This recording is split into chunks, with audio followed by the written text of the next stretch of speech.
Professor صاحب یہ فرمائیے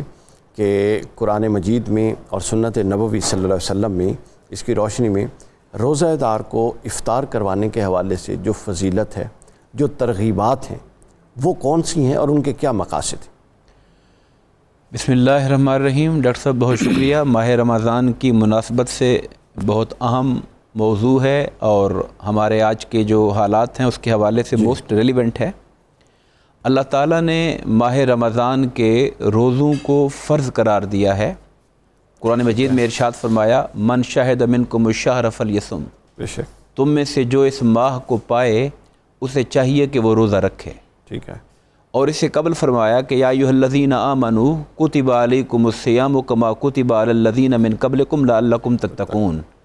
اے ایمان والو تم پہ روزے فرض کیے گئے جیسا کہ تم سے پہلے والے لوگوں پر فرض کیے گئے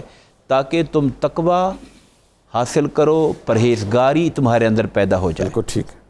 درست بات۔ تو ماہ رمضان کے مقاصد میں چونکہ تقوی اور پرہیزگاری شامل ہے، ٹھیک ہے، اور ڈاکٹر صاحب تقوی ہر اس عمل کا نام ہے جو ہمیں اللہ تعالیٰ کی رضا کے قریب کرتا ہے۔ ٹھیک ہے، یعنی ہر اس کام سے بچنا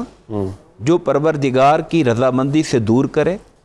اور ہر اس کام کو کرنا جو اللہ تعالیٰ کی رضامندی کے قریب لے جائے۔ اچھا، اب آپ کے سوال کی طرف آ جاتے ہیں، افطار کی طرف۔ افطار بھی ان عظیم الشان اعمال میں سے ہے جو انسان کو، چونکہ انسانوں کی خدمت ہوتی ہے، اللہ کے بندوں کی خدمت کا پہلو اس کے اندر ہوتا ہے،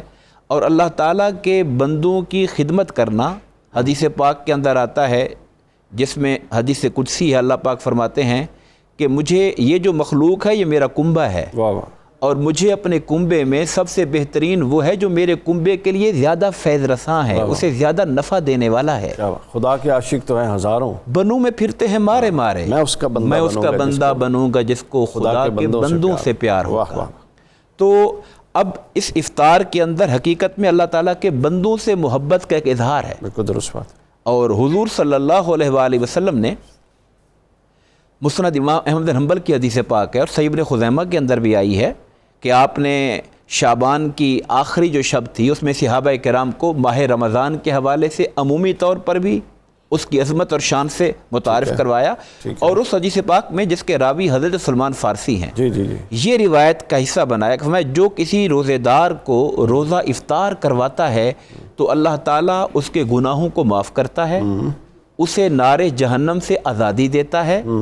اور اسے وہ اجر عطا فرماتا ہے جو روزے دار کو روزے رکھنے کا اجر عطا فرماتا ہے، اور روزے دار کے اپنے اجر میں کوئی کمی نہیں ہوتی، اس کا اپنا اجر بھی پورا ہے، اس کا اپنا اجر بھی پورا ہے، اور اس کے ساتھ ساتھ جو روزہ کھلوا رہا ہے اللہ تعالیٰ اسے، وہ اس نے روزہ رکھا ہوا ہے اس کو اپنے روزے کا بھی ثواب مل رہا ہے، اور جو اس نے روزہ کھلوایا، جتنوں کو کھلوایا اس کا اجر و ثواب بھی اس کو ملے گا۔ تو چراغ سے چراغ جلانے والی بات ہوئی نا جی، نیا بھی جل گیا اور پرانے کو بھی کچھ نہیں ہوا، وہ اپنی اثر میں یقینا نبی پاک صلی اللہ علیہ وسلم نے انسانی نفسیات کو مد نظر رکھتے ہوئے صحابہ کرام کے سوال کے جواب میں ارشاد فرمایا، کسی نے کہا کہ یا رسول اللہ ہم میں سے ہر شخص یہ استطاعت نہیں رکھتا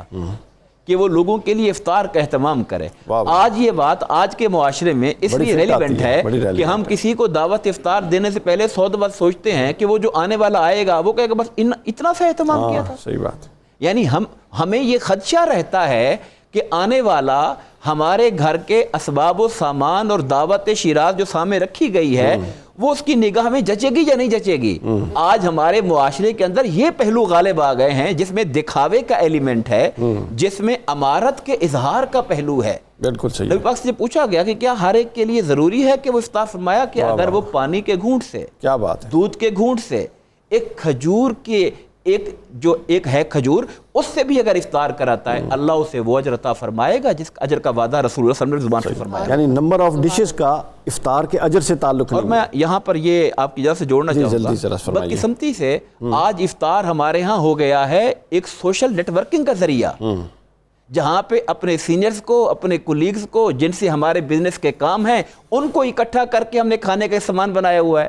حالانکہ یہاں حق تو تھا غربا کا، مساکین کا، اپنے اعزا اقربا احبا رشتہ داروں کا، اور مالدار دوست بھی ہیں تو کوئی اعتراض نہیں ہے، مگر مالداروں کے لیے خاص کر دینا اور غربا کو نکال دینا یہ کوئی افطار نہیں۔